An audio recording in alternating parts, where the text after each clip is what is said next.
In this tutorial, I'm going to be discussing the header widget. Now, a header, in case any of you are unfamiliar, when it comes to websites, a header is what's always at the top of a site. That's going to be any content or backgrounds that's at the top of a site.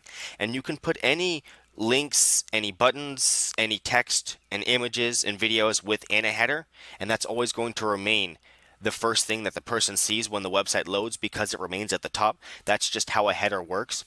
So you can see here I've created some text and a button right down here at the bottom.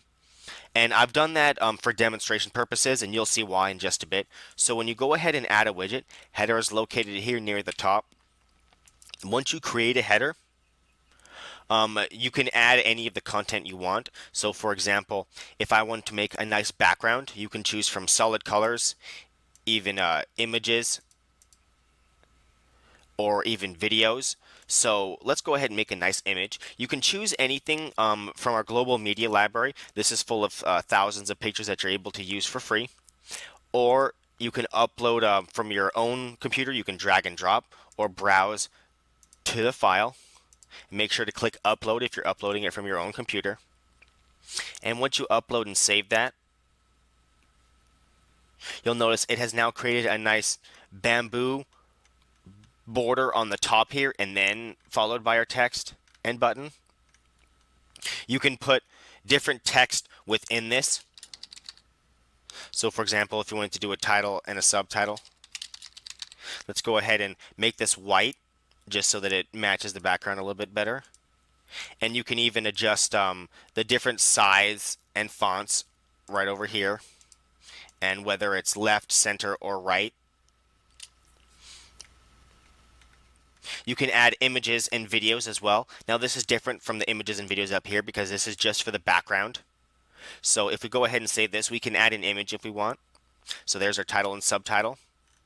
If you want to add an image, let's go ahead and add something from our global media library. And it'll automatically create that image for you, and that's relative to the text. You can adjust that right over here, so whether it's above the text, below the text, or to the left or right on a desktop. And if you add more than one image, it'll automatically create an image slider. So for example, if we went ahead and created a second image, you can see that it automatically made the slider. It's going to slide between two images. You can adjust the settings for the slider right over here, whether it slides or fades, and then the time. You can even add a video by simply uploading a URL right here, and you can determine the frame that the video is in, such as if you want that YouTube video to look like it's in a MacBook Pro or a desktop computer, or the modal is when it pops out separately. You can add buttons. You can add buttons of pretty much any type, and that's gone over in the buttons tutorial. You can also adjust the space that it takes up right here, and the animation styles. And for additional options, they're just like all the other widgets. You can require whether users be logged in, or whether this is visible on mobile only or desktop only. So this is actually really useful for a header because, as you know, desktops have much bigger screens, so it's often worth it to make a different header for a desktop that'll actually display maybe with a better images or even different images completely. So what we can do is let's go ahead and just view this site just to see what this looks like on the different screens.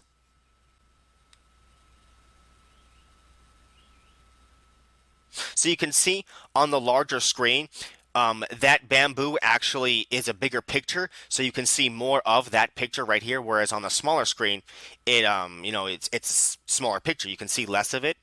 So it still works for the small picture, but let's go ahead and give that bigger screen like a video instead, which works better on computers usually. So if you go ahead and view the site, you can see it is a much larger picture, and you can see the title and the image right there, or the link. Sorry. So if we go ahead and switch this to mobile only, and save this. Now let's go ahead and create a new header for the desktop only.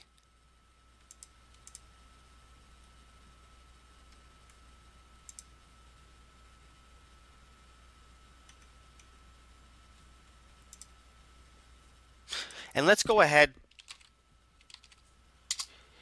and have a video for this one.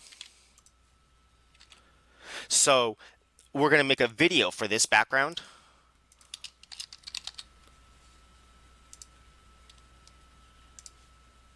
And then we have to make sure to switch this to desktop only.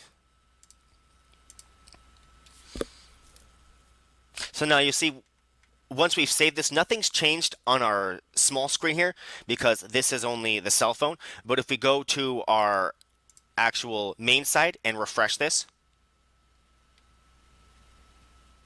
you can see it now has that nice bamboo video background, and that's actually a really nice background. You can do a lot with that if you know what you're doing, because it actually flows pretty smoothly. And what I was talking about earlier when it comes to headers always being at the top, let's go ahead and go back to our main page here, and you can see normally when you arrange things in here, it actually rearranges the location when it comes to the content block right here with the text, and then the button is below that. If I went ahead and rearrange the button above the content block, you will now see the header is still always at the top, but now the button is above that. And no matter where you move that header to, it's always going to be at the top because that's what a header does. That's the nature of the header. So always keep that in mind. This is often going to be one of the first widgets you want to create because that's often the first thing that they see when the page loads. So that is how the header works.